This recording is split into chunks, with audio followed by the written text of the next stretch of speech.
beautiful people. Welcome back to another episode of the Brooklyn ITV podcast. I'm your host, Frank, and today we're diving into a topic that everyone is talking about, and that's Donald Trump's remarks about cats and dogs being eaten by people in Ohio. Today, I want to give my take on it, so here we go. Well, so far, he is correct once again. Shortly after Trump shed light on the issue in Ohio about cats and dogs missing, a woman named Cindy Krempinski from Youngstown, Ohio, was just arrested according to police. She was charged with animal cruelty after an incident involved her killing and eating a cat. She reportedly killed a domestic cat and consumed parts of it. The details surrounding why she did it are still unclear, but nevertheless, it was described as an isolated incident rather than a pattern of behavior. Authorities were alerted after a concerned neighbor reported the incident. She was subsequently arrested and charged with animal cruelty. The arrest was made after a police investigation that included gathering evidence from the scene. As of the latest updates, Krempinski faces charges in court. The legal system will determine the consequences, which could include fines, probation, jail time, depending on the severity of the case and the findings of the investigation.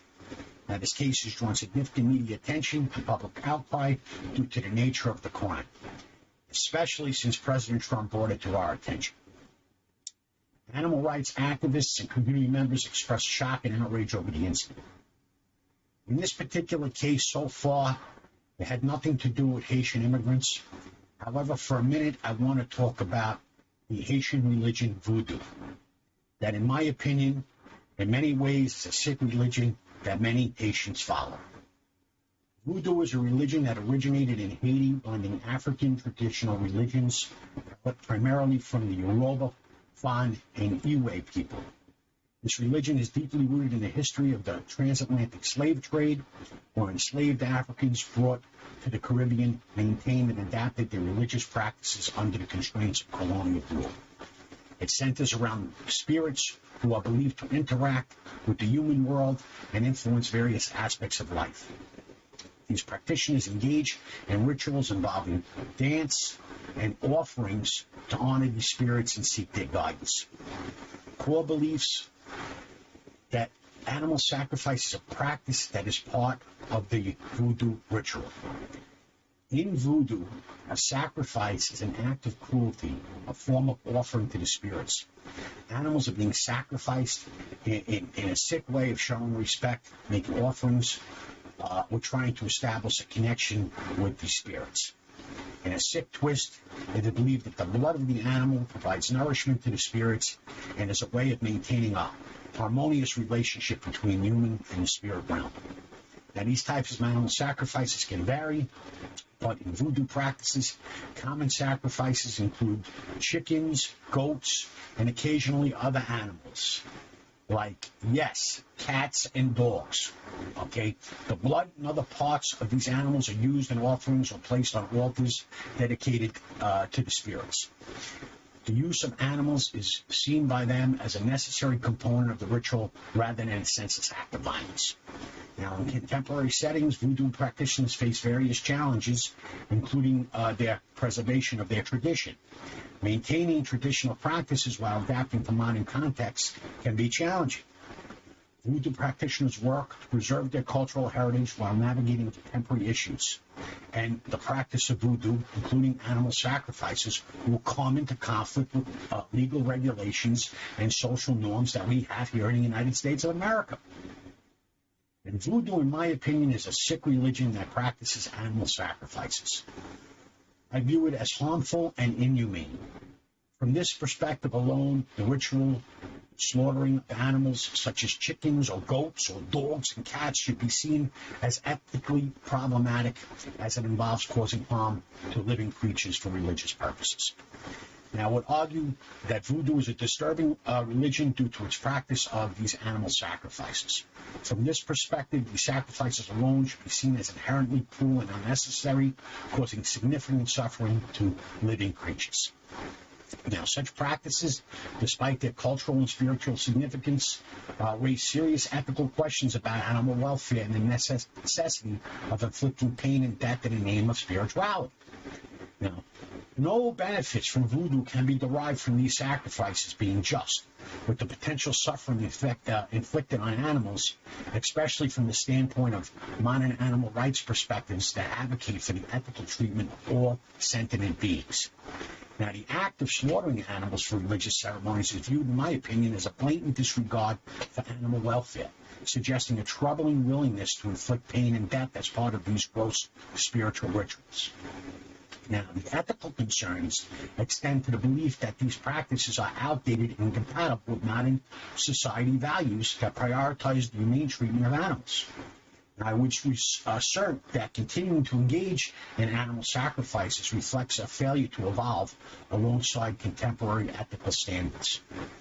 This perspective argues that there are more humane and compassionate ways to honor religious traditions without resorting to the suffering and death of these animals. Now, such practices should be depicted in sensationalized negative terms, contributing to a broader stigma around voodoo. Now, this portrayal can reinforce harmful stereotypes, framing the religion as barbaric or even primitive. Now, with the animal sacrifice aspect, I would argue to condemn the entire religion focused solely on its controversial practices. So, in short, voodoo ceremonies, it is not uncommon for animals such as dogs or cats and other animals to be sacrificed as parts of ritualistic practices intended to honor or appease these spirits. Okay, these sacrifices are performed with the belief that the animal's blood and the essence provided will provide vital nourishment and offering to the spirits, facilitating communication and maintaining balance between the human and spiritual realm. Now, while the most common sacrifices involve chickens and goats, it does in some cases involve dogs and cats. They can be used depending on the specific ritual and the needs of the ceremony, and if they can't find other animals to do it. So it is conceivable that Donald Trump could be correct, but mistakenly associated with practice of these migrants killing and consuming dogs and cats for food, instead killing them for voodoo rituals due to the way information and misinformation can be spread. Now, given his high-profile status and the tendency for sensational stories to circulate, any controversy or peculiar rumor, whether related to the killing of these cats and dogs for religious practices or otherwise, could have been misattributed to him. Now, in a climate where public figures are often a subject of exaggerations or making false claims, such rumors could arise from misunderstandings or not that are not a deliberate attempt to discredit or provoke outrage. Now, the inclusion of dogs and cats in these rituals often stems from the specific requirements or preferences of certain Iwa and the symbolistic significance attached to different animals. Despite the religious context in which these sacrifices occur, they are sick and should evoke strong reactions from those concerned about animal welfare everywhere, not only in the state of Ohio. Now, with these migrant Haitian immigrants, the practice is viewed as problematic due to the harm inflicted on animals, raising ethical questions about the necessity and humanity of such rituals within modern ethical frameworks. Now, to Trump's defense, if they are not eating cats and dogs in Ohio, it is possible that Haitian immigrants who practice voodoo might be involved in sacrificing cats and dogs during certain religious ceremonies, reflecting traditional practices that have carried over from their country of Haiti. Now, let me tell you this. As a passionate dog lover, the idea of my beloved pet being killed and consumed for a voodoo ritual would invoke profound anger and distress. The thought of my animal that I consider a cherished member of my family being sacrificed for religious purposes is deeply unsettling. To me, my pet's not just an animal, but my trusted companion who offers unconditional love and joy. So the idea of them being subjected to harm and death, especially in the context of a ritual that I perceive as unnecessary or humane, would be, should I say, incredibly upsetting.